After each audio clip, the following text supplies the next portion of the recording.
Sige po, before tayo mag-start, let's ask the guidance of our Lord. Yes, Lord. Hallelujah, Lord. We praise you, Lord. We glorify your name. Pinupuri ka namin, Panginoon. Sinasambat, dinadakila. Panginoon, maraming salamat po sa gabi na to na muli niyo po kaming pinagtipon-tipon dito sa iyong tahanan upang magpalanginan, upang dumulog sa iyo, Panginoon. Sa oras po na to, nagpapakumbaba po kami, Panginoon. Siya sa atin niyo po yung puso at isipan namin, Panginoon, kung meron man po kaming mga nasabi, nagawa, naisip, na hindi nakalulugod sa iyo, Panginoon. Pakalinisin niyo nga po kami, Panginoon, at patawarin niyo po kami, Panginoon. Nawa po, lahat po ng aming gagawin sa gabi na to ay maging kalugod-lugod po sa inyo. Maging yung aming mga panalangin, Panginoon, nawa maging mabangong samyo sa inyo, Panginoon. At nawa makita niyo po yung puso ng bawat isa po sa amin na nagtatapat sa inyo para po ilingon niyo po yung iyong mukha sa amin at igawad ang pabor na nagmumula sa iyo, Panginoon. Kaya maraming salamat po. Maging sa magdadala po ng iyong salita, dalangin ko po na yung puro at dalisay na salita mo lamang po ang mamutawi sa kanyang bibig upang makatulong po ito para po mag-nourish po sa aming mga faith para mas lumalim po yung pananampalataya namin, Panginoon. Dahil sabi nga po, faith comes by hearing and hearing your word. Lalo na po kung yung maririnig po namin yung puro at dalisay mong salita, ito po yung magpapatatag po sa amin, Panginoon, at magpapalalim po sa aming pananampalataya sa inyo. Kaya maraming salamat po, Panginoon, na bagamat may dumating po na bagyo, nandito pa rin po ang bawat isa sa amin, Panginoon. Maraming salamat po dahil kayo po yung dahilan kung bakit po, bagamat anuman po yung dumarating sa buhay namin, nananatili po kaming matatag dahil po iyon sa iyo. Kaya maraming salamat po, Lord. Sa iyo po ang pinakamataas ng papuri, pagsamba at pagdakila sa tanging pangalan na aming Panginoong Yesus. Amen. Amen. So, handa na po ba tayo magpuri sa ating Diyos? Sabi po sa Isaiah 40, verse 30 to 31, kahit daw po yung mga kabataan ay napapagod at nanlulupaypay, ngunit sumisigla at muling lumalakas, silang nagtitiwala kay Yahweh. Tulad ng mga agila, lilipad sila, tatakbo, hindi mapapagod, lalakad, hindi manghihina. So mapalad po tayo dahil tayo po yung mga nagtitiwala sa ating Diyos at siya po yung magbibigay sa ating ng lakas kung dumarating man po yung panahon na nanghihina tayo. Kaya purihin po natin siya.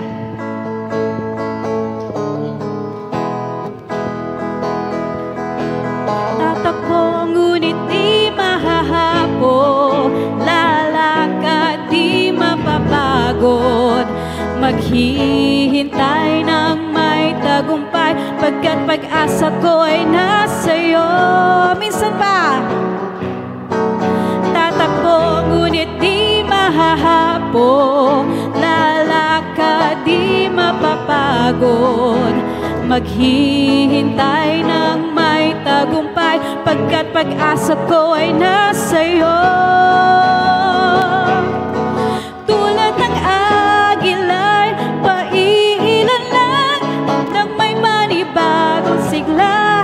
Ako ay agilang, paiilan lang nang may manibagong sigla. Ikaw ang hangin na nagtutulak sa akin sa ibabaw ng bagyo na nagngangalin.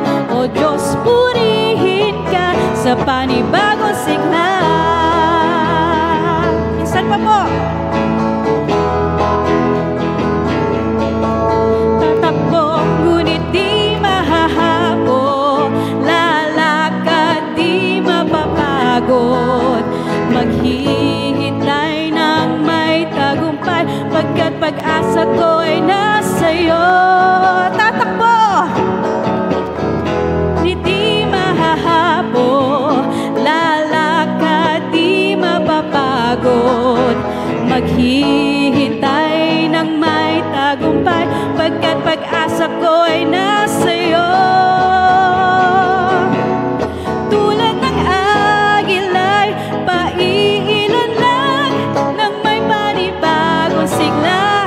Ako ay agilay, paiilan lang nang may panibagong sigla. Ikaw ang hangin na nagtutulak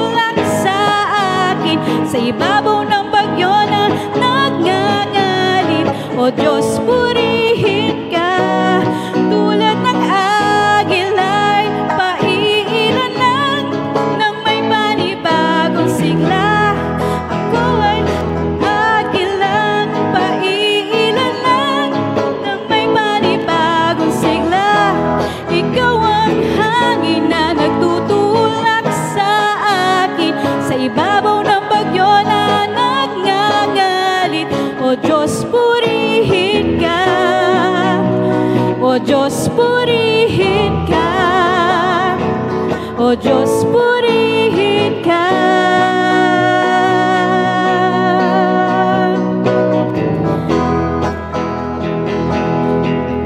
Di mangangamba sa kawalan, pagpapala mo'y laging laan. Di matatakot sa panganib, pagkat naririyan ka palagi. Di matitinag sa pagsubok, ang pagsama mo'y tiyak at lubos. Di mapipigil sa pag-awit, pagkat ikaw ay mabuti. Pagkat ikaw ay mabuti. Ikaw ang aking pastor, hindi magkukulang. Sapat na at higit pa. Biyaya mo'y sagana at umaapaw. Sapat na at higit pa.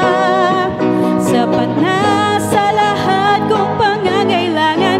Higit pa sa lahat kong inaasahan. Wala na ngang mahihiling pa, pagkat ika'y sapat na. Ika'y sapat na at higit pa.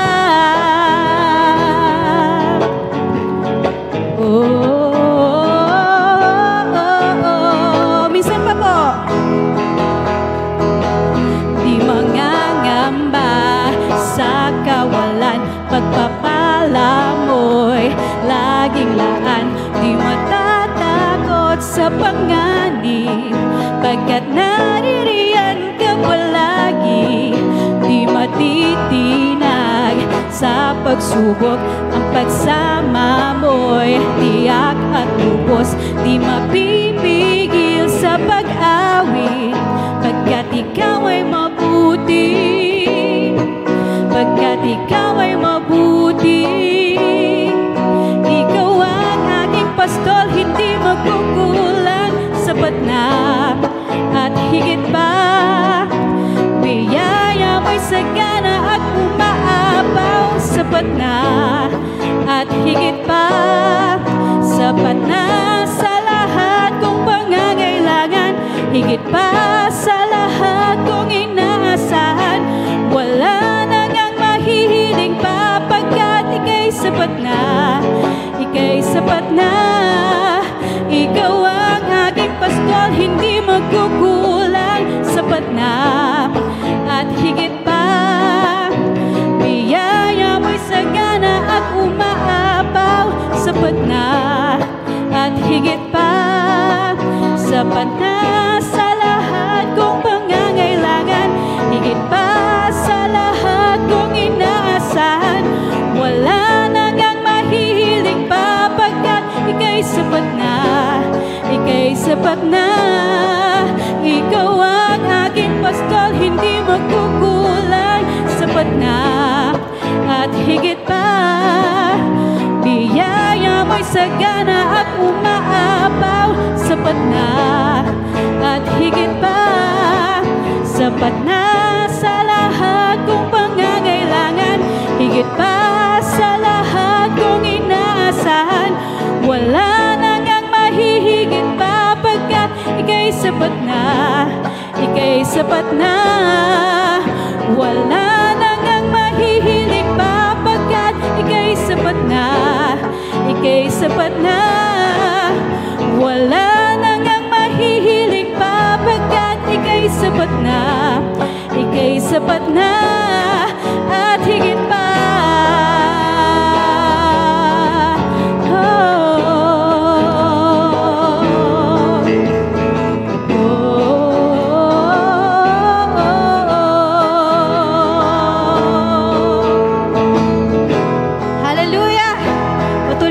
Magpuri sa ating Diyos na sapat at higit pa sa lahat ng ating mga pangangailangan. Amen. Let's continue to worship our God. Tunay nga wala nang mahihigit pa, wala pa nang mahihiling pa sa ating Panginoon, sapagkat siya sapat na at higit pa. Patuloy po nating awitan ang ating Panginoon.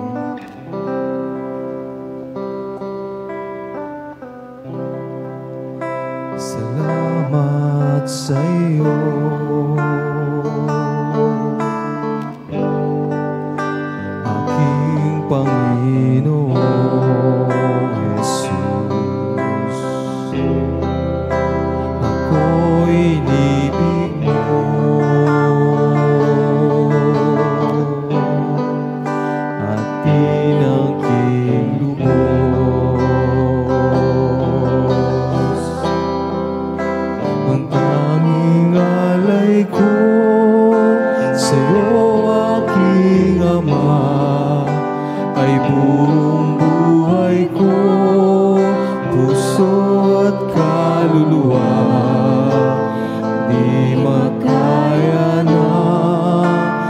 maipagkaloob, mamahaling hiyas ni gintong nilukod, at tanging dalangin, O Diyos ay tanggapin.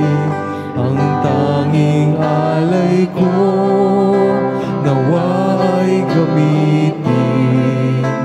Ito lamang, Ama, wala nang iba pa akong hinihiling. Di ko akalain, di ko akalain na ako ay binigyang pansin. Ang taong tulad ko'y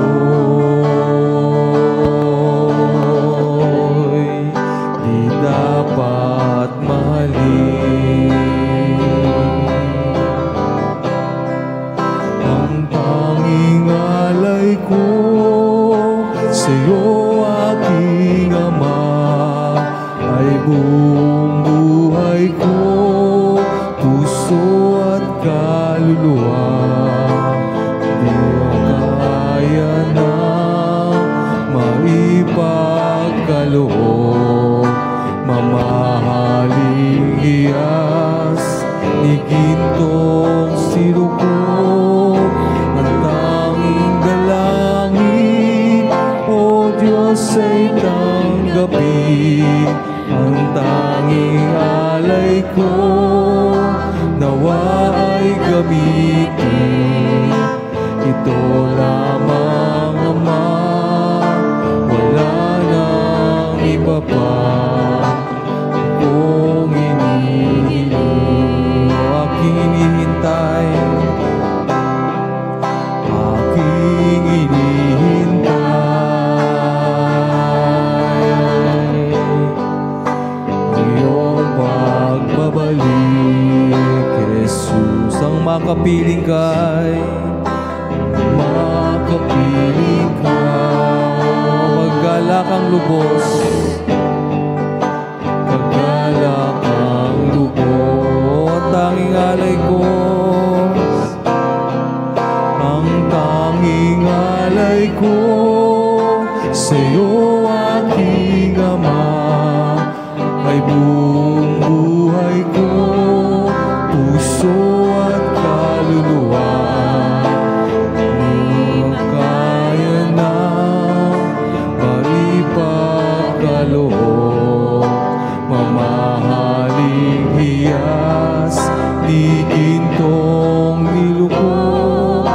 Ang tanging dalangin, O Diyos ay tanggapin. Ang tanging alay ko, nawa'y gamitin. Ito lamang, Ama, wala nang iba pa akong hinihiling. Minsan pa ang tanging alay ko, ang tanging alay ko sa'yo, aking Ama, ay buong buhay ko, puso at kaluluwa. Makaya na maipagkaloob, mamahaling hiyas ni gintong silukod. At tanging dalangin, O Diyos ay tanggapin. Ang tanging alay ko, nawa'y gamitin. Ito lamang, Ama, wala nang iba pa akong hinihiling. O ito lamang, Ama, ito lamang, Ama, wala nang iba pa akong hinihiling.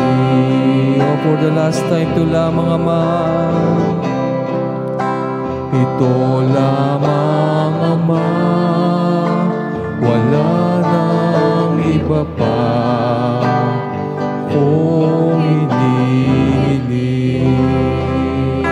Patuloy po nating sambahin at purihan natin Panginoon. Yes, oh God, our Lord Jesus. Patuloy po natin siyang awitan sapagkat siya lamang ang ating pag-asa. Siya ang ating buhay. Yes, oh God, hallelujah. Yes.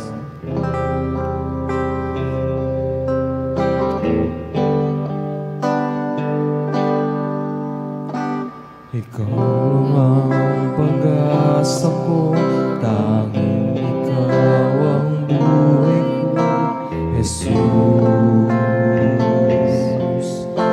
Kahit ako'y nangangamba, basta't ikaw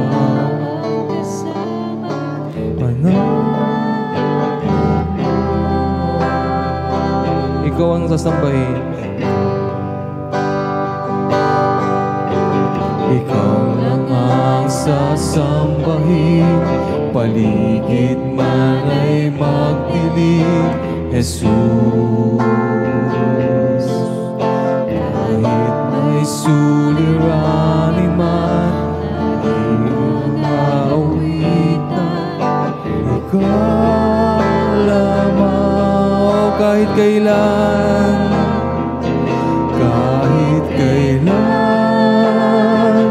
di ka nagkulang, biyaya mo sa akin laging lahat, ang pag-ibig mo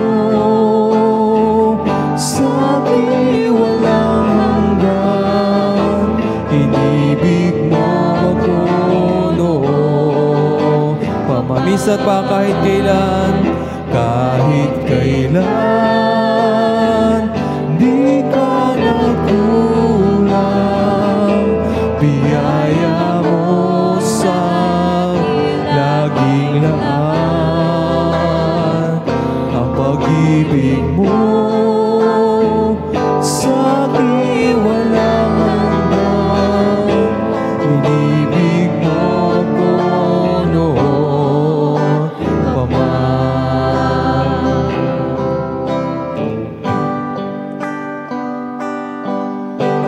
Ikaw lang ang pag-asa ko, tanging ikaw ang buhay ko, Jesus. Kahit ako'y nangangamba, basta't ikaw ang kasama, kahit kailan, kahit kailan, di ka nagkulang, biyaya mo sa akin laging lahat, ang pag-ibig mo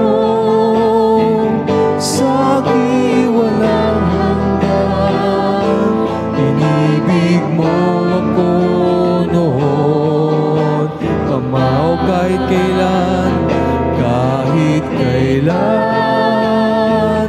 di ka nagkulang, biyaya mo sa akin laging lahat, ang pag-ibig mo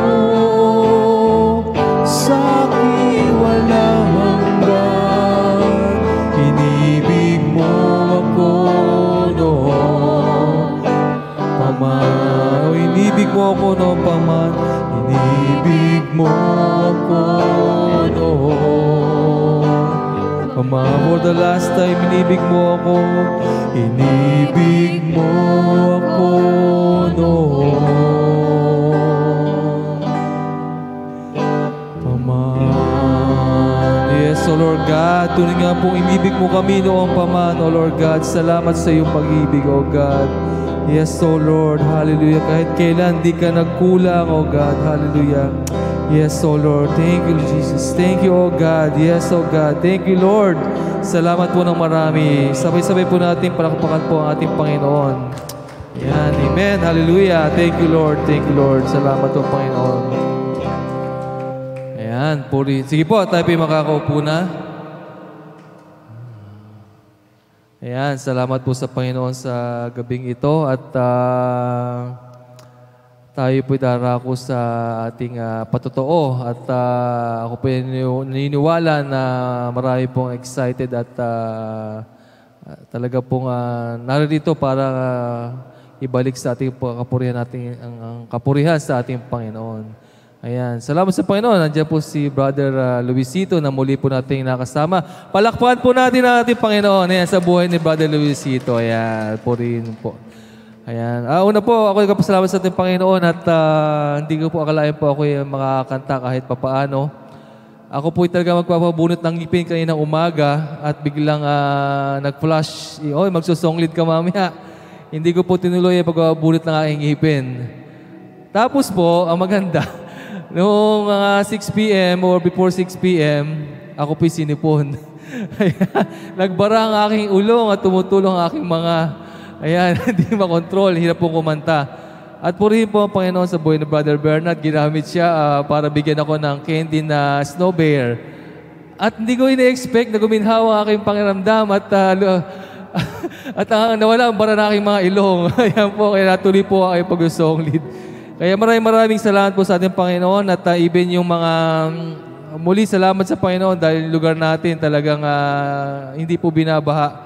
Although talaga napakaraming lugar na binabaha po, napakahirap po kayong dinadanas, ay yun po. At laking blessing po sa ating lugar at hindi natin po sinapit o dinanas po yung mga kailang dinanas. At patuloy po natin sila ipag-pray na kailangan po ng tulong at ng kagalingan po lalo na. Ayan po, sino po susunod? Palakpakan po natin yung Panginoon. Ayan, sige po. Ayan po, Sister Jenny. Ayan. Tayo na po, sige po.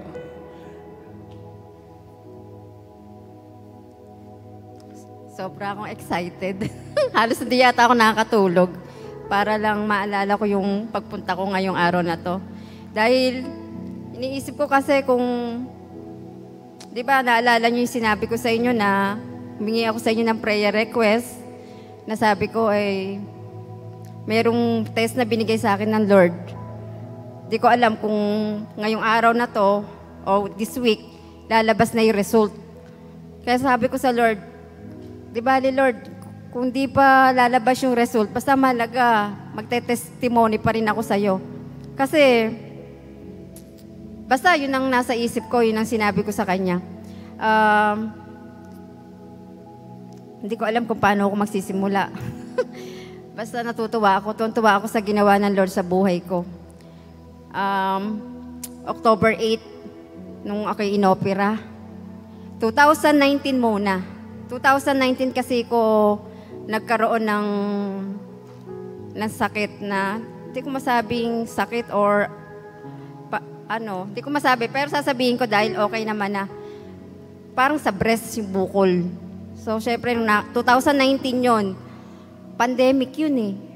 Kaya sobrang sabay-sabay yung nasa isip ko kung paano sasabihin ko ba sa pamilya ko. Kahit sa sarili ko, hindi ko tinanggap eh. Dahil nakapa ako, dahil pagka talagang naliligo ako, itinuro talaga yung pag naliligo, dapat itataas mo yung kamay mo para kapain mo talaga yon, yung ano natin, yung part na yon. Pero 2019, nakapa ako. Naiyak ako nun kasi sabi ko, Lord, yung 2019 na yun, nun pa lang ako magsisimula talagang mag-devotion sa Lord. Pati yung devotion ko, doon ko sinimulan. Tapos biglang nagkaroon ako ng ganon. Tapos nawalan ng trabaho dahil may pandemic. Pero sabi ko, sabay-sabay. Pero Lord, simulang-simula pa lang ako magde-devotion nun eh. Noong 2019 na yun eh. Dahil wala naman ako malalapitan eh. Hindi naman ako kasi paladaing din sa tao. Kahit sa mga kapatid ko, hindi ako dumadaing. Pero sabi ko, Lord, ikaw lang talaga. Ikaw lang yung kailangan ko. Dahil pandemic nun, mahigpit. Kung magpapacheck up ako na yon, baka ma-isolate pa ako. Kasi mahigpit nga eh. Tapos yung trabaho ko, nagsisimula pa lang ako nun. Wala akong trabaho. Si Bernard, ayoko rin pag-alalahanin. Si Pam, yung pamilya ko. Pero sabi ko, Lord, di bale, basta tuloy pa rin ako magpe-pray sa'yo. Ikaw na bahala sa lahat-lahat ng mga pagsubok na to. Hanggang sa nasa isip ko na lang, magpapacheck up ako next month, hanggang sa umabot na ng taon. Hanggang sa 2019, imagine nyo, 2019. Hanggang sa inaano ko na lang sarili ko, nasabi ko, Lord, basta kung ano man itong sakit na to, basta wag mo munang palabasin. Kasi hindi ko pa kayang hindi magtrabaho. Kailangan ko magtrabaho. Tsaka yung mga kapatid ko, hindi ko kayang bigyan ng problema para tulungan ako dahil alam ko naman din na hindi naman din kaya. Pero kakayanin pala. Kaya nung lagi ko nasa isip, sabi ko, papacheck up ako hanggang sa dumating yung taon, hanggang sa nakayanan ko, binigyan ako ng Lord ng, lagi ako nagpe-pray sa Kanya, patuloy ako nag-pray sa Kanya na sinasabi ko, tinatapat ko sa Kanya sa araw-araw, hindi lang araw-araw. Sa isang araw, ang prayer ko, kahit ano ginagawa ko, dasal ako ng dasal, sabi ko, Lord, basta ito sakit na to, ikaw lang nakakaalam. Basta sa'yo ko lang sasabihin, ikaw na bahala sa akin, Lord. Ano man mangyari. Basta kung palalabasin mo man ito, basta siguro, bigyan niya ng tamang panahon. So, umabot niya ng 5 taon, Kaya nung nalaman ng mga kapatid ko, nag-iiyakan sila kasi lumaki talaga siya. Natakot din ako dahil sabi ko, talaga dininay ko yun. Hindi ko tinitingnan sa salamin. Pag naliligo ako, nakabra ako para lang hindi ko siya nagtatrabaho ko, tinanggal ko yung pag-alala ko dahil pinaray ko sa Lord na lagi niya akong kalmahin. Lagi niya akong bigyan ng lakas ng loob. Paano humarap sa tao, kung may sakit ako o wala. Yung wala talagang makakahalata. Talagang inano ko yun sa Lord. Pero napakabuti ng Lord. Sobrang buti niya talaga. Doon ako natutong lumapit talaga. Hindi lang lumapit kumapit. Pagtitiwala ako sa Lord. Kaya sabi ko, Lord, bahala ka na sa akin, Lord. Hindi ko kaya hanggang sa binigyan ako ng ng Lord. After noon, 1 taon na, hanggang 2 taon, 3 taon, kinaya ko. Dahil, ala naman ako nararamdaman Kaya lang, talagang lumalaki siya. So, sabi ko, Lord, paano ba to? Pero bigyan mo akong lakas kung paano sasabihin sa pamilya ko. Unang sinabihan ko yung ate ko, nasabi niya, ilang taon na yan? Sabi ko, 5 years na. Pero, huwag kang mag-alala. Kalma lang ako, hindi ako natatakot. Kasi saan ba tayo papunta, di ba? Sa Lord din. Kaya inalagaan ako ng Lord. Imaginein mo, binigyan niya ako ng kapanatagan kahit gano'n ang sitwasyon ko. Bukod pa doon, nawalan ng trabaho si Bernard. Pero ano nangyari, si Pam, nag-aaral nung time na yun, pero kinaya ko hanggang sa napasok ako sa gym. Nagsisimula pa lang ako mag-gym noon sa pagtatrabaho ko. Hindi ko rin masabi. Dahil hindi nga ako pwedeng umabsent. Iisip ko kasi mag-aaral yung anak ko. Pero lagi kong tinatapat sa Lord. Sabi ko, basta ikaw na bahala. Hanggang sa binigyan niya na ako ng lakas ng loob. Na parang chinat ko lang yung ate ko. Sabi ko, may sasabihin ako sa'yo. Natakot si ate. Si ate pa nga yung mas umiiyak Tapos siya yung talagang natakot sa akin. Kasi 5 taon, kinapa niya talaga agad. Bakit mo ganyan niya yung sarili mo? Sabi ko, hindi okay lang to. Wala ito. Wala to. Wag mo to. Tsaka promise mo, wag mo sasabihin sa mga kapatid natin. Wag mo sasabihin. Kaya natin to. Kaya nagplano pa nga si ate na tayo lang 2 nakakaalam nito. May plano na kami, pupunta na kami sa JBL. Paano tayo yun kung pumapasok tayo? Oo, kakayanin natin pumasok. Madaling araw pa lang, aalis na tayo. Sa bagay, kaya natin to. Kasama naman natin ng Lord Sabi ko, tsaka sa 5 taon na yun Iningatan din ni Lord yung yung sakit ko na to Dahil kung talagang hindi niya ako iningatan, baka nung pa lang, binigyan na niyan sign to na lumala talaga. Pero hindi. Binigyan pa ako ng chance ng Lord na, sige, basta kasi nasa isip ko, basta kasama kita, Lord, hindi ako matatakot. Tsaka kung ano man mangyari, Lord, diba sa'yo rin ako papunta? Lahat naman tayo doon papunta. Pero Lord, wag muna ngayon. Pero hanggang sa dumating yung time nga na sinabi ko sa ate ko, sa mga kapatid ko, sobrang bilis ang pangyayari. Lahat. Sinuko ko sa Lord, lahat. Iniisip ko, wala akong trabaho, okay lang. Hanggang sa October 8, yun, na-opera na ako. Nung inopera ako, saglit lang.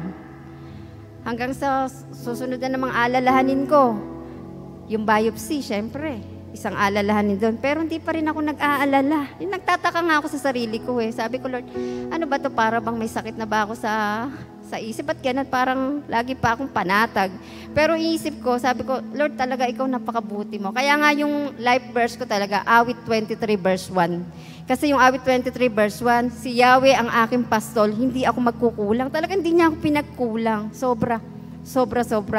Sa takot, inalis niya yon. Yung pangamba, wala yon. Kung pinansyal, wala. Sobra pa nga eh.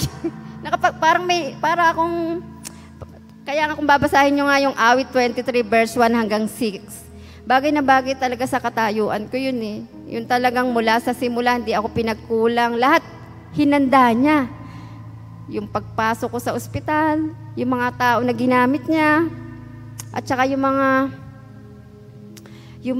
kapanatagan nga na binigay niya sa akin, sobra. Wala akong katakot-takot. At yung iyak, kaya nga sabi ng mga kapatid ko, Tiche, bakit hindi ka umiiyak? Umiiyak din ako, syempre, sa Lord. Pero pag sa kanila, hindi ko pinapakita kasi binibigyan niya na nga ako ng tapang eh. Kaya sabi ko, Lord, nung natanggap ko yung result kahapon lang natanggap yung result. Naku po, sabi ko, ibig ko doon ako umiyak. Doon ako umahagulgol. Dahil biruin mo, 5 years. Pero, benign. Sa 5 years na yun, ang size kasi nung nakuha sa akin, 9 cm, malaki talaga. Pero yung itsura, sinabi naman ng doktor, sabi, nakita pa lang ng doktor, Jen, hindi siya madugo nung tinanggal, tsaka malinis, at tsaka hindi magulo. Ganun pala yung pagka hindi cancer. Kaya yung pa lang, pero nung hindi pa man sinasabi ng doktor, panatag ako kasi wala naman ako nararamdaman, wala naman sign. At saka sabi ko nga sa Lord, basta Lord, ikaw bahala sa akin. Basta kung cancer man to, bigyan mo pa ako, ihanda mo ko na tanggapin ko. Pero tanggap na tanggap ko naman. Sabi ko, Lord, tanggap ko kung ano pagkakaloob mo sa akin. Basta lang, kung ano mangyari, basta ikaw bahala sa akin na gumaganon ako lagi sa Kanya. Pero napakabuti ng Diyos. Kaya tayo, alam ko lahat kayo may mga problema, may dala-dala kayong problema dyan. Pero yung sa akin, baka ito, parang kung nasa katayuan nyo, na nararamdaman ko. Pero sabi ko nga, ako'y nagpapasalamat sa Lord dahil walang takot, walang balisa, walang pag-alala. Lahat inayos niya. At saka yung mga kapatid ko, yung binigay niya sa akin, yung mga kapatid ko, sobra ko silang minahal. Kala ko nung una, ako lang yung nagmamahal sa kanila dahil lagi ko silang hinahanap para ilapit sa Lord, mag-Bible. Pero hindi pala. Mas sobra pa pala silang magmahal. Mas sila pa pala ang sobrang magmahal sa akin. Yun yung natutunan ko, na akala ko, parang bibitiw na nga ako sa kanila nun dahil sabi ko, kung ayaw nyo, sige, wag na. Nagkaroon ako ng ganong puso. Pero hindi pala. Natutunan ko na kahit sino, basta mahal natin, kapwa natin, huwag tayong bibitiw. Kasi, hindi pala dapat. Kasi si Lord, ganon din, di ba? Hindi siya bumibitiw kahit gaano pa kasama yung tao. Kaya, sobra akong tuwang-tuwa sa Lord. Kaya sabi ko, Lord, kung ako ay nagsipag noon, mas magsisipag pa ako ngayon. Kung ano kaya kong gawin, Lord, gagawin ko para sa'yo. Sinabi ko sa Kanya yun. Kaya, salamat. Salamat din sa mga tao na nag-pray sa akin na sobrang mag-pray din sa akin. Kaya naman di ko nasabi sa church kasi ako yung tipo na mahina ako sa mga comment na, uy, bakit ganyan? Di mo pinalaki mo pa, inalagaan mo pa. Yan yung mga minsan may mga ganyang comment. Pero doon ako mahina. Kaya sabi ko, Lord, basta, sa Kanya ako nag-focus. Kaya lang tayo, tiwala lang tayo sa Lord. At pag may problema, mas lalo pa tayong maglaan ng oras sa Kanya. Lumapit, kumapit, yan ang dapat. Kung magpe-pray tayo, hindi lang siguro once lang. Siguro, kahit ano ginagawa, kausapin natin ng Lord. Yun po, kaya sobra. Thank you po sa inyong lahat. Kay Pastora, si Pastora nakakaalam din nun. At sa lahat ng mga nandito po, na kahit hindi ko sinabi kung ano yung sakit ko, pinag-pray nila ako. Thank you po sa inyong lahat. Thank you po.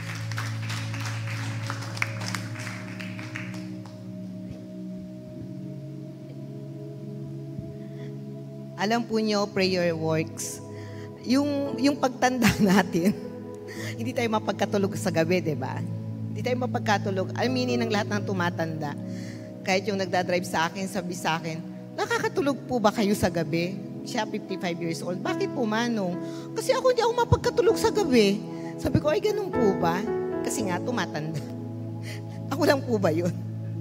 Anyway, yung pag hindi pagkakatulog na yan sa gabi, ang ganda-gandang pagkakataon. Alam po nyo, ang ginagawa ko, pag hindi ako mapagkatulog, mga siguro 3:00. Yung unan ko, di ba nakaplat yung unan? Kumukuha ako ng isang unan, itinataas ko pa yung ulo ko. Gawin po nyo, itaas nyo pa yung ulo nyo. And hindi ko malilimutan yung sinabi ni Pastor Noel Alberto no, na 1 hour prayer ba yun? 1 hour? Alam po nyo, hindi lang 1 hour ang nagagawa ko, 1 hour and a half. Kasi tinitingnan ko yung oras na hindi ako makatulog. Pag nakataas po yung unan ko, ang ganda-gandang mag-pray po talaga. Super ganda.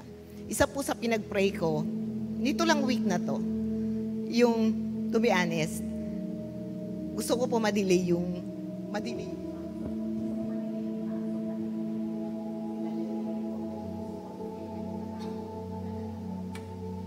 So ngayon,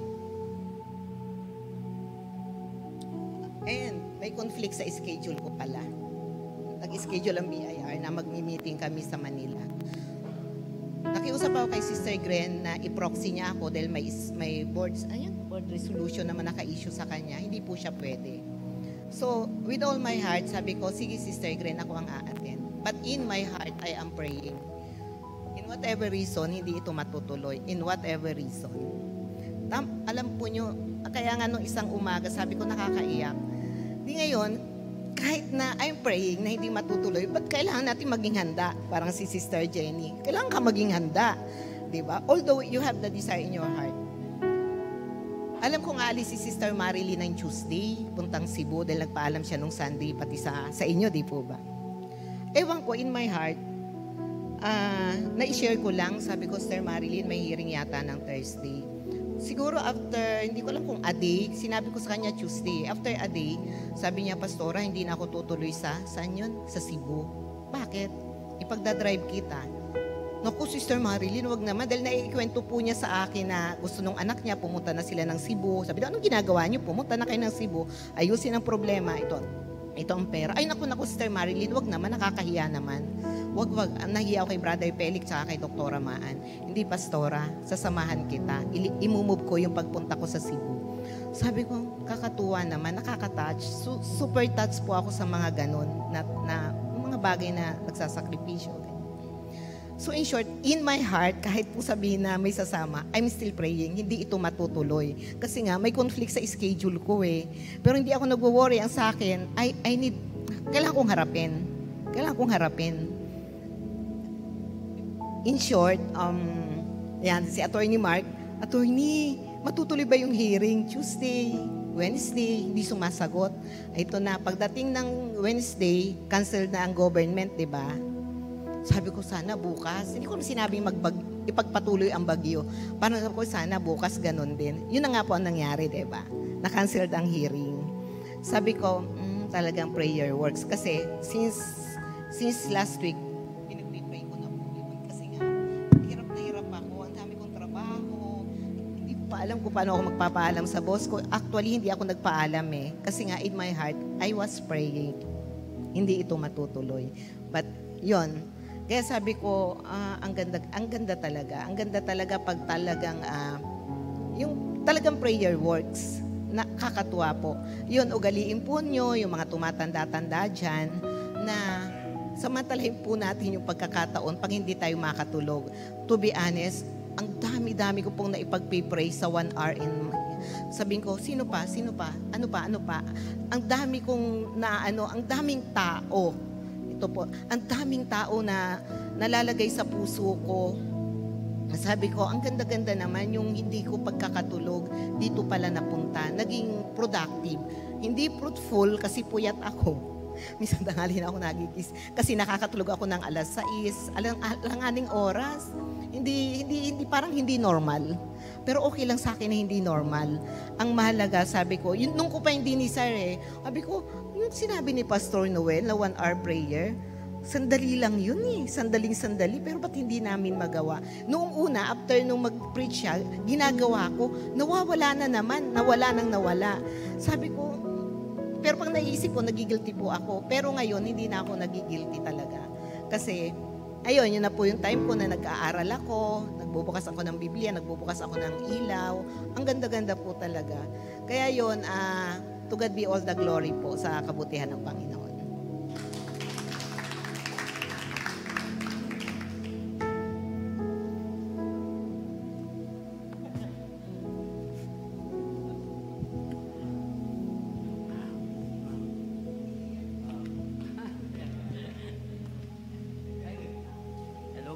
Magandang gabi po. Una po, humingi po ako ng pasensya lagi kay Lord. Tapos po, sa inyo po lahat. Kasi po, lagi ko nadidinig, namimiss niyo daw po ako. Lagi. Pero lagi naman po nasa isip po kayo lahat dito. Una-una ko si Lord. Lahat po kayo dito. Kaya humingi po ako ng pasensya. At siguro po, ito po ako ulit. At nagbabalik po sa inyo. Yun lang po at salamat po sa inyo lahat. Salamat po kay Lord.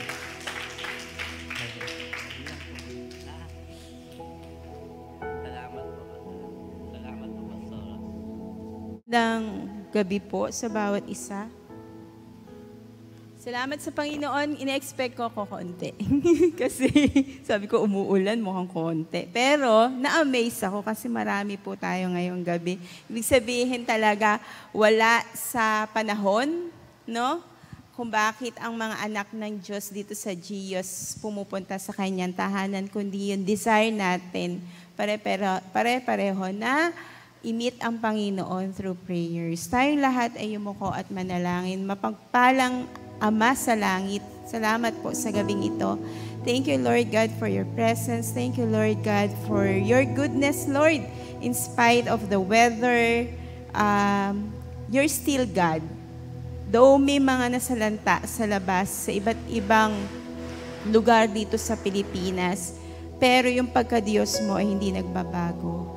At through those disasters na na-experience ng karamihan, ipapakita mo po ang iyong kapangyarihan sa kanilang mga buhay. I don't know how, pero ikaw ay maraming kaparaanan. Paano mo mapapangaralan, Panginoon, ang iyong pangalan? At alam ko, Panginoon, na sa ganitong sitwasyon, lilitaw po ang iyong pagmamahal at pagkalinga sa mga taong nasalanta. Panginoon, salamat po. God, sa gabing ito, patuloy mo kaming samahan sa pag-aaral ng iyong mga salita.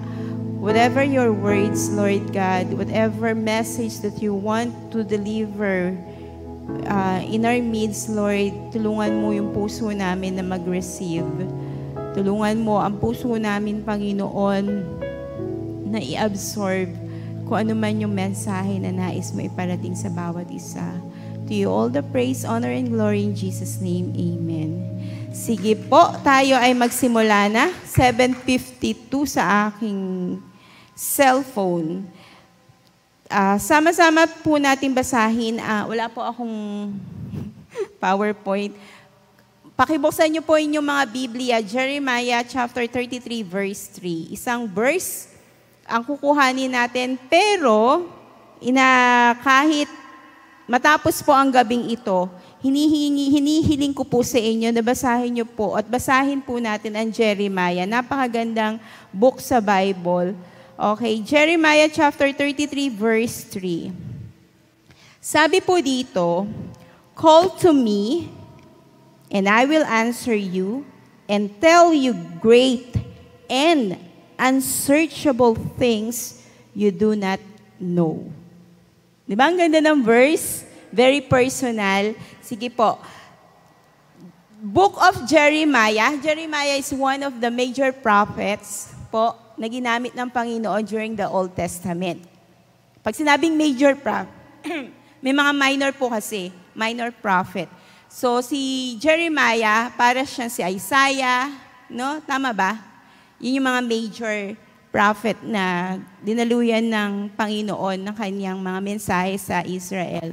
So si Jeremiah, sa chapter 1, mababasa natin doon na sabi ng Panginoon, sa sinapupunan pa lamang ng iyong ina, pinili na siya.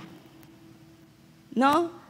Hindi, kahit naman tayo, before the foundation of the earth, alam ng Diyos na mayroong isang Ana na isisilang sa mundo. Mayroong isang Jocelyn, mayroong isang Alicia, isang Nelson. Lahat tayo alam na ng Diyos na mayroong isang Nerizabeth Leonardo ipapangalan sa akin. No? Alam ng Panginoon yon kasi siya nga yung all-knowing God. So si Jeremiah, isa siya sa pinili ng Panginoon na maka-receive ng mensahe ng Diyos. Sige po. Sa chapter 20, binigyan ko lang po kayo ng background kung sino si Jeremiah. Sa Jeremiah chapter 28 po, ay mababasa po natin doon yung sasapitin ng Israel, ng bansang Israel. Diba sila ay mayroon ng sariling bayan, pero na-captive sila ng Babylon. Tama po ba? Babylonia sa pamumuno ni Haring Nebuchadnezzar. Bakit? Kasi may kasalanan silang ginawa. Okay? So, isa sa mga way ng Panginoon para sila ay turuan at disiplinahin is makaptive sila or makapture sila ng ibang bansa. At ito nga po ang Babylonia sa pamumuno ni King Nebuchadnezzar. Okay, nung time na yon, maraming mga prophet. Pero katulad ng sinabi ko kanina, si Jeremiah, before the foundation of the earth, ay pinili ng Panginoon. So, isa si Jeremiah sa mga propeta nag-e-exist that time. Now, may mga ibang mga propeta that time. Ang nagsabi, isa po sa propeta na nagsabi, si Hanaya. Sabi ni Hanaya, in 2 years, tayo ay makakabalik sa ating lupain, sa lupaing pinangako ng Panginoon. Yun ay propesya ni Prophet Hanaya. Pero, may mensahe ang Diyos kay Jeremiah. Ano yun? Ang mensahe ng Diyos kay Jeremiah is 70 years bago sila makabalik doon sa pangako, sa lupang pangako, doon sa kanilang lupaing pinangako sa kanila ng Diyos. So kung titingnan natin, parang mayroong laki na pagkakaiba ng 70 years sa 2 years. Tama po ba? Kung isa tayo sa mga Israelita na nakarinig ng mensahe or propesya ni Prophet Hanaya at ni Prophet Jeremiah, kanino tayo maniniwala?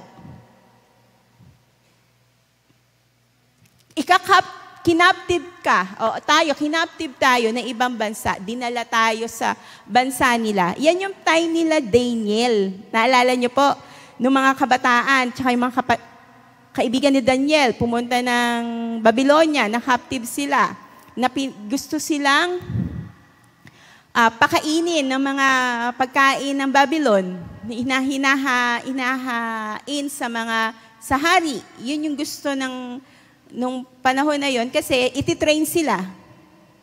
Pero tinanggihan ni Daniel. Iyon yung time na yon. Okay, para po medyo nakasunod tayo. So, ang tanong ko kung isa tayo sa mga tao na nabuhay that time, kanino at sino ang pakikinggan nating prophet?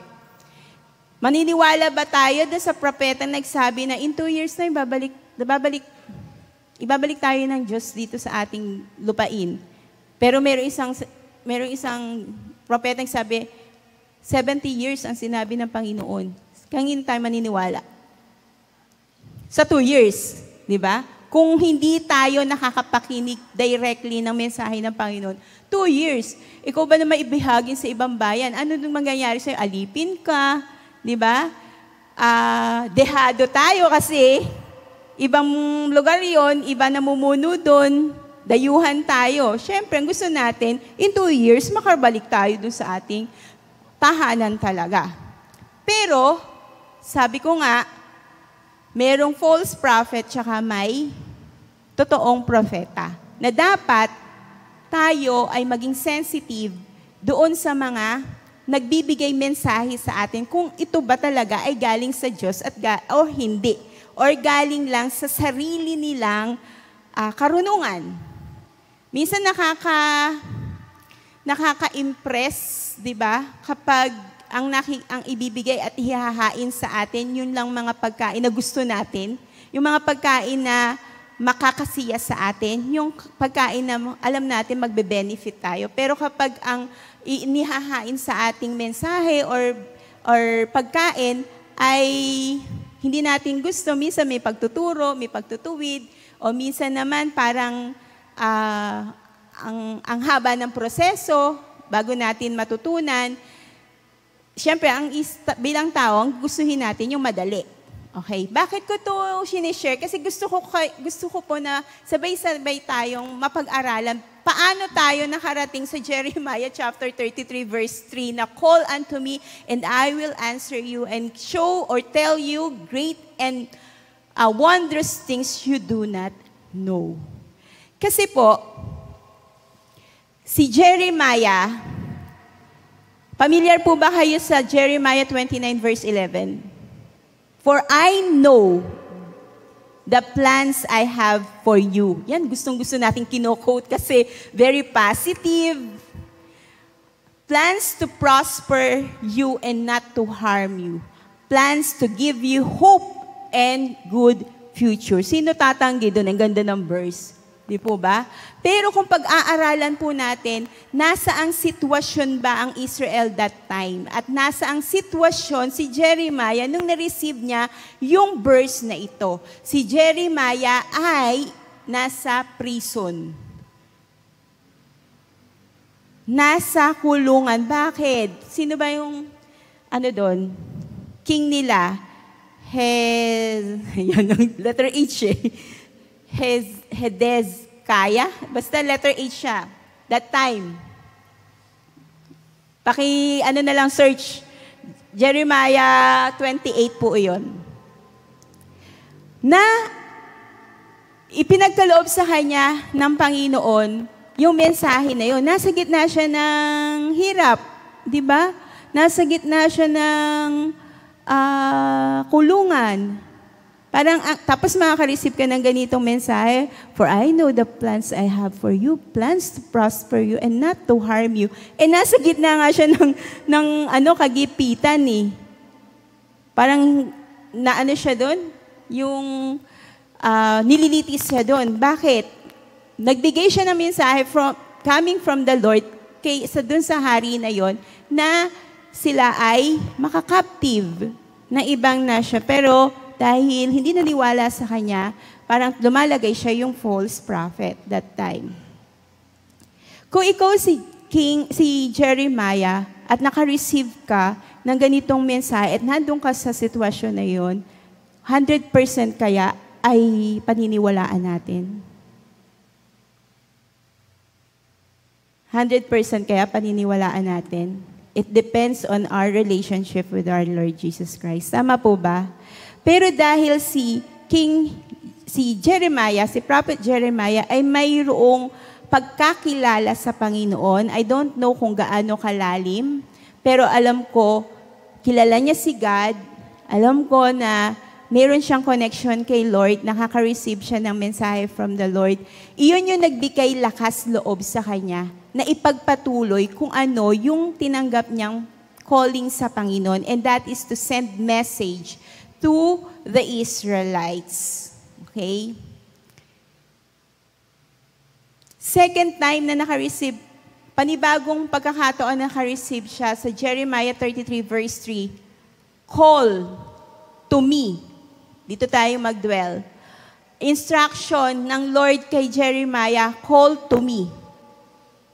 Kaya nga sabi, ang phone number ng ating Diyos ay Jeremiah 33 verse 3. No? Na tinuturo din sa atin na tayo ay tumawag sa Kanya. Call to me, ang sabi ng Diyos kay Jeremiah, it is an instruction. It is a command. Jeremiah, tawagan mo ako. At ito din yung command na sinasabi sa atin ng Panginoon kahit anong sitwasyon ng ating buhay, whether our lives go smooth, no? Whether ang pinagdadaanan natin ay rough, rocky, no? Isa lang ang gusto ng Panginoon, call to Him. Call to Him. Kayo po, pag may tumawag sa inyo, Stella, anong response? Narinig mo yung pangalan mo. Di ba? Naglalakad ka, tapos mayroong tumawag na, Stella. Siyempre, di ba, mapapahinto ka? At hahanapin mo kung ano yung boses, saan ang gagaling yung boses na yun. Lilingunin mo. Si God, when we call upon His name, God, Heavenly Father, di ba? Dahil may connection tayo sa Kanya, may respond for sure na gagawin ang Diyos sa atin. Lalo't lalo pat, kilalang kilala niya yung boses natin. Tama po ba? Carol. Di ba? Ha? Cora. Kasi Carol po ang pangalan niya sa aming sa aming school. Nung magkaklase kami. Di ba? When we call upon the name of the Lord, God has a response. Magre-respond siya for sure. Sigurado yan. Kahit ganong ka-busy siya sa maraming tao na tumatawag ng pangalan niya, hindi siya malilito kasi kilalang kilala niya tayo. And that is God's instruction and direction to Jeremiah, call to me. Ano yung pangalawang sinabi ng Diyos sa Jeremiah 33? Verse 3. Pangalawa, yung una, call to me. Ano sabi ng Diyos? And I will answer. Charlie, yes. Di ba? Ganun tayong di ba? Pag may tumawag sa ating pangalan, meron tayong respond. Minsan nga, kahit di mo pa nakikita, minsan mapapasagot na tayo, di ba? Pag narinig natin yung pangalan natin, tinawag. So si God ganun doon. When we call upon His name, He will answer. Yes, anak? What can I do for you? O, di ba? Ang sarap lang na pakinggan coming from the Lord, coming from our Father in heaven. When we call upon His name, He will answer us. Ano ba yung gusto mong sabihin sa Panginoon? Bakit mo siya tinatawagan? Ano ba yung gusto ng puso mo na ipabatid kay God kapag tinatawag mo yung pangalan niya? And yun ang gustong-gusto ng Diyos. When we call upon His name, ano kaya ang gusto ng anak kong ito? Meron pang kasunod doon. Call to me, and I will answer. Di ba sabi? And sabi doon sa ibang version, and tell you. Pero may isang version pa doon, and I will show you. Hindi lang sasabihin ng Diyos, kundi ipapakita ng Diyos. Ano ibig sabihin nun? Hindi lang sasabihin, ipapakita, show. Ipapa-experience niya sa atin. Hindi lang pagbibigay ng promises, kundi ipapakita with our own eyes. With personal experience na maipakita ng Diyos yung mga, sabi doon? Great and wondrous things na hindi natin lubos maisip na mangyayari. Na mayroon palang ganitong pwedeng gawin ang Diyos. Yung bang tipong tingin natin imposible pero naging posible. Kasi, gawaan ng Diyos yun. Tinatrabaho ng Panginoon para ipakita who our God is in our lives. And show you great and mighty things, wondrous things you do not know. May mga hidden na bagay na gustong ipakita sa atin ng Panginoon na hindi pa natin nasasaksihan. At iyon yung nais ng Diyos na mailatag sa atin, yung mga great and wondrous, amazing things na gusto ng Diyos na maranasan natin. Ano po ang susi para ma-experience natin yung mga great, mighty, and wondrous things na hindi natin sukat akalain na gagawin ng Panginoon? What is the key? To call upon His name. Simple lang po, call to His name. Ask to our God in heaven. That is the first move na gusto ng Panginoon na gawin natin bilang kanyang mga anak. At iyon yung in-instruct kay Jeremiah na sabihin sa mga Israelites na lumapit sa kanya at tumawag sa kanyang pangalan. Ang tanong, when we call upon God's name, di ba sabi, He will answer. Diba? He will give answer. Pero yung pag-give niya ng answer, hindi naman sinulat dun sa Jeremiah 32 verse 3 na right away at this very moment. Alam ng Diyos kung kailan niya ipagkakaloob yung sagot. Pero ang sigurado, sumasagot po siya when we call to His name. Di po ba? May mga prayer request tayo. Sino sa inyo yung bata pa lang, may hiniling na sa Panginoon? Dalaga, binata pa lang, may hiniling na sa Panginoon. Nag-aaral pa lang, may hiniling na sa Panginoon. Diba? Lahat tayo, mayroong mga hiniling sa Diyos. Na, nung hiniling natin, hindi naman kinabukasan may sagot ni. Ako, may hiniling ako sa Lord. Natatandaan ko, bata pa lang ako kasi ako lang yung, sa amin magkakapatid, 3 lalaki, ako lang yung babae. I prayed to God talaga na pagkalooban niya ako ng isang kapatid na babae. And then God answered me, grade 4 na ako. Pero sila nanay, sila tatay, kumbaga kung silang tatanungin, wag na lang mag-anak eh. Pero I asked God to give me a sister. Kaya ako naniniwala ako na isa yun sa mga answer ng Panginoon. Ano pa yung mga in-answer sa akin ng Diyos?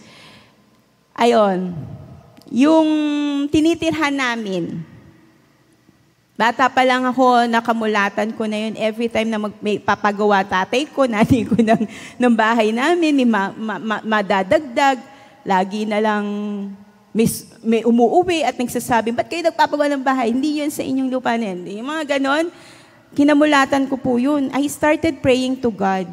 Sabi ko, Lord, ayoko nang maranasan na lagi na lang pag may mangyayaring pagbabago sa bahay namin, mayroong question. Sabi ko, can you please make a way para yung lupang kinatitirikan ng bahay namin ay maging talagang sa amin na. High school, and then God answered. College na yata ako, tapos na ako ng college noon. I was amazed. One night kumatok yung ninong ko. One night kumatok ang ninong ko. Walang kaabog-abog. Sinabi, during ko na yung, bababayaran ko na yung lupang kinatitirikan ng bahay ninyo. Diba? Nakakatuwa. That's the result of prayer and calling upon the name of the Lord. Nakaka-amaze. Nakaka-amaze.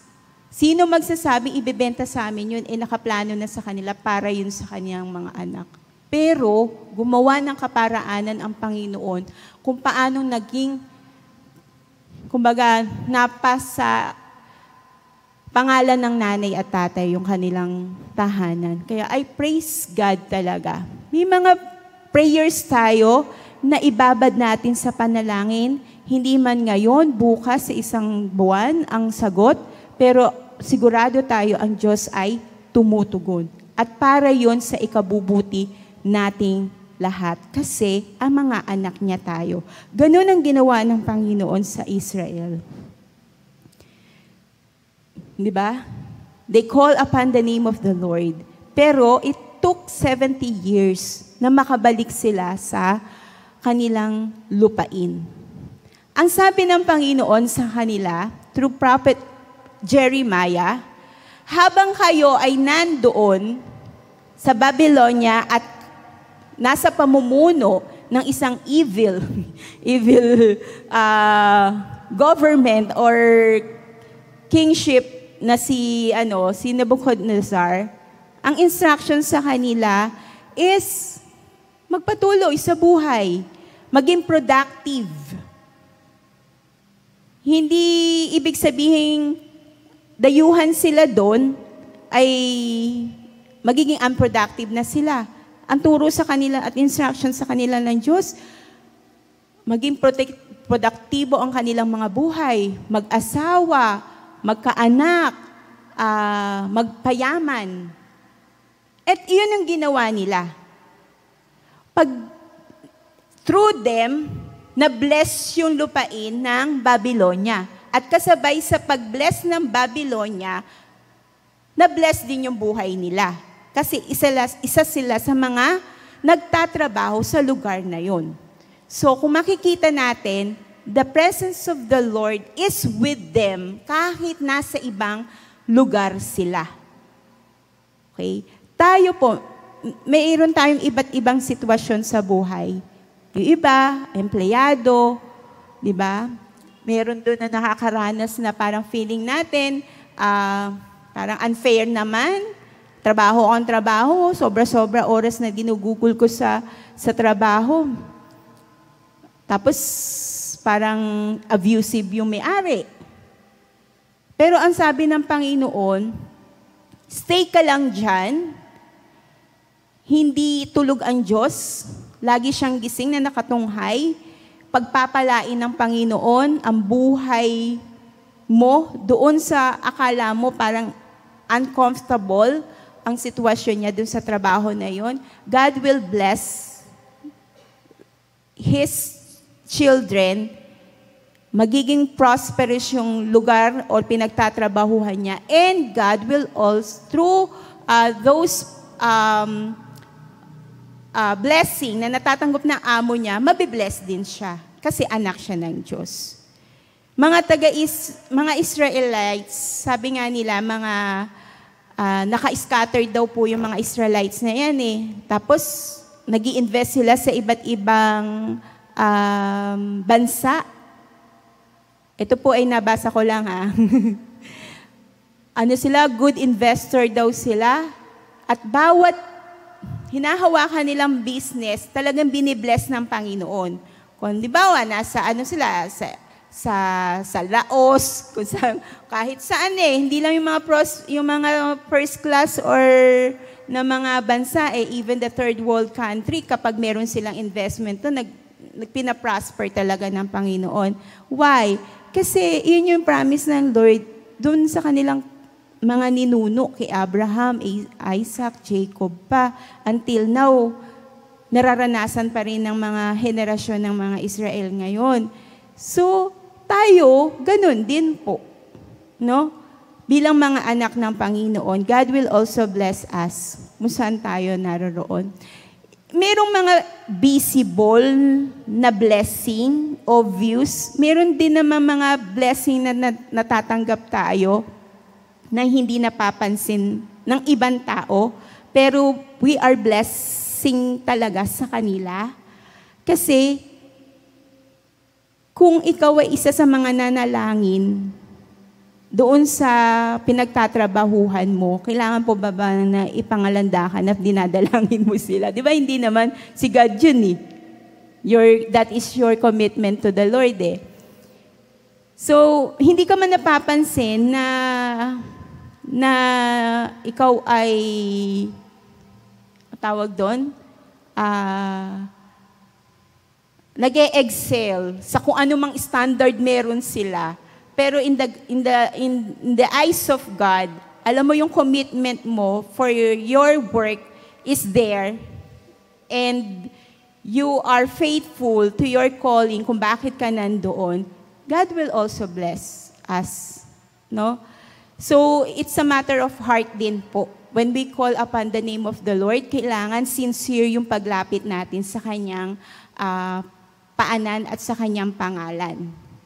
So, every time we call the name of the Lord, let's humble ourselves before Him. No, hindi pakitang tao. Wala tayong pakialam sa ibang tao. Kasi ang audience natin, when we call His name, ang audience natin ay nag-iisa lang. Si God yun. Si God yun. Kaya huwag tayong magpe-pretend kapag tayo ay nakaharap sa Panginoon. Maging totoo tayo sa Kanya. Okay? Be truthful, be honest, be humble,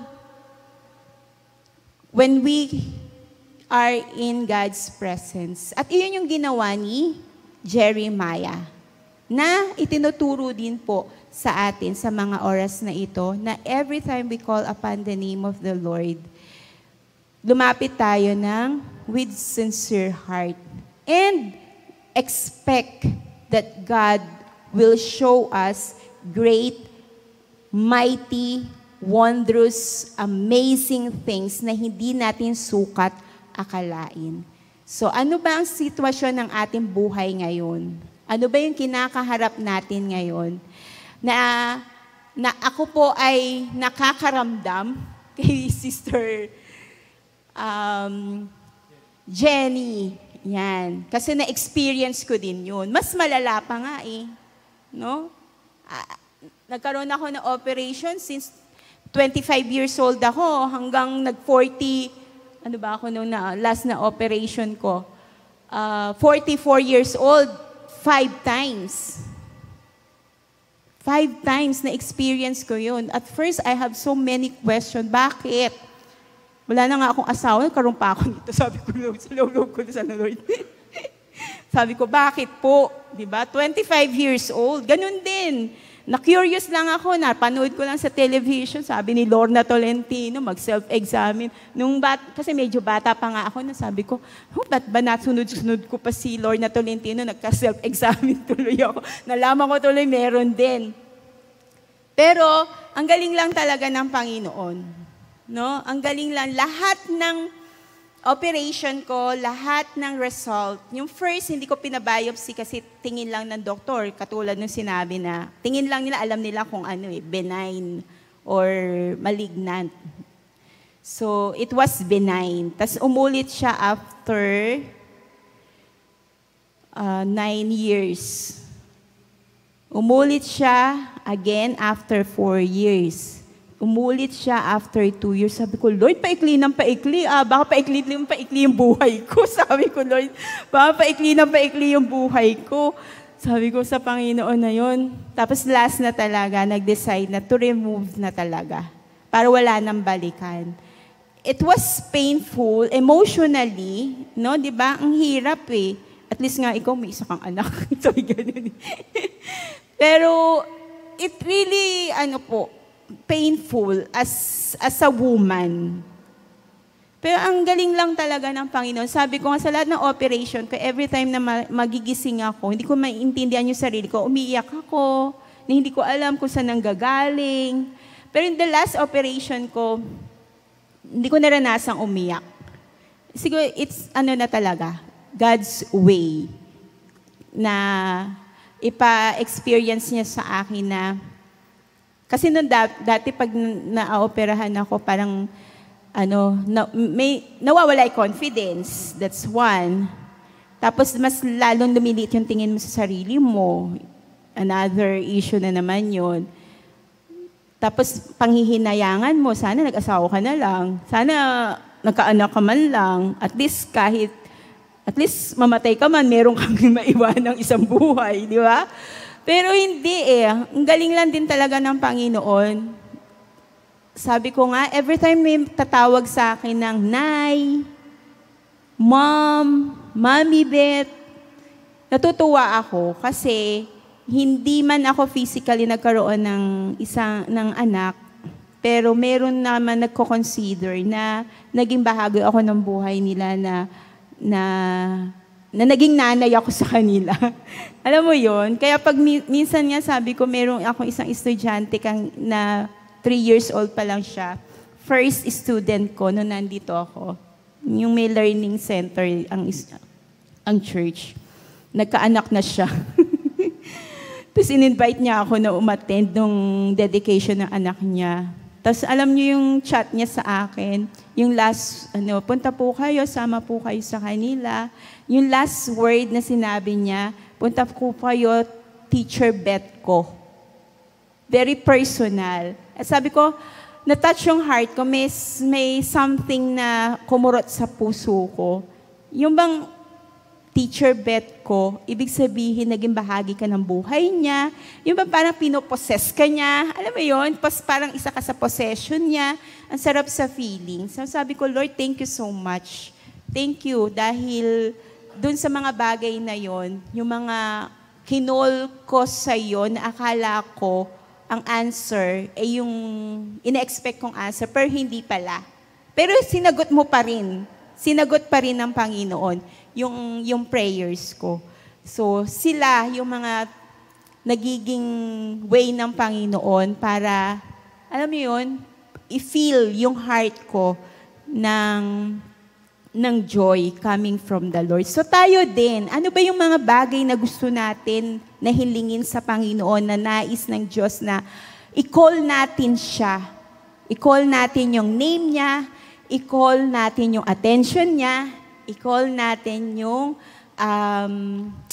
yung kanyang presensya.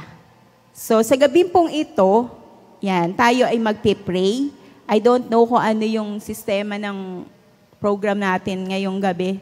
Pero isipin po natin, ano ba yung gusto mong i-present kay God when you call upon His name? Kasi naghihintay lang siya sa atin. No? Naghihintay lang siya sa atin. Father in heaven, thank you so much po sa gabing ito. Salamat, Panginoon, sa panibagong mensahe, reminder sa amin, una, ng relasyon namin sa iyo bilang aming Ama sa Langit. Katulad ni Jeremiah na in-instruct mo to call to you. When we call upon your name, you will answer us. Kasi anak mo kami. Ang sabi mo pa doon, and you will tell us. Ano yung sasabihin mo sa amin? Are you going to give us instructions?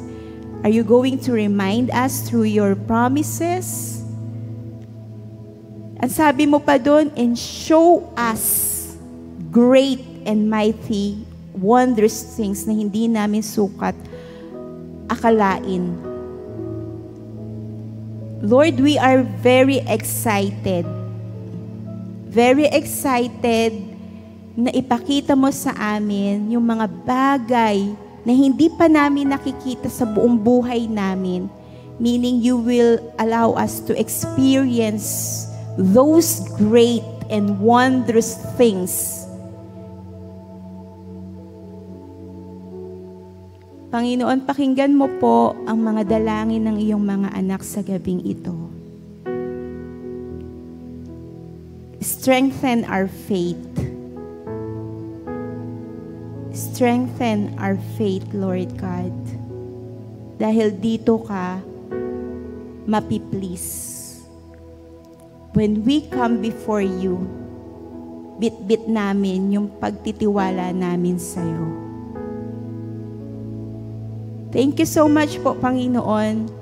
Maraming salamat. Sa iyo po ang kapurihan sa pangalan ni Jesus. Amen.